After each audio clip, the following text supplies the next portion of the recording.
Alami gangguan mental, Aliando Syarif sempat kepikiran akhiri hidup. Frustasi hadapi kondisinya, Aliando Syarif mengaku idap gangguan mental OCD atau Obsessive Compulsive Disorder. Saking parahnya, ia sempat kepikiran untuk akhiri hidupnya. Kabar mengejutkan baru-baru ini datang dari aktor tampan Aliando Syarif.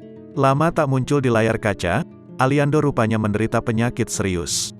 Ia mengabarkan bahwa dirinya mengidap gangguan mental OCD atau Obsessive Compulsive Disorder. Pria kelahiran 1996 itu selama beberapa tahun belakangan ini menjalani terapi untuk sembuh dari penyakit mentalnya. Aliando menceritakan saat terlibat sinetron Keajaiban Cinta sudah dinyatakan mengidap OCD. Kondisinya semakin sulit saat ia juga dinyatakan terpapar COVID-19. Itu di proyek kemarin di sinetron Keajaiban Cinta, itu gue OCD itu kenapa? Gue sudah kena COVID, kena OCD, ungkap Aliando, dilansir Tribun Style dari YouTube populer Seleb pada Kamis, tanggal 27 Januari tahun 2022. 2 tahun, jadi lihat ada beberapa ketika di proyek kemarin, itu gue selalu menerka ada yang tahu nggak ya? Ada beberapa hal adegan aneh di sana, ada adegan gue ngobrol.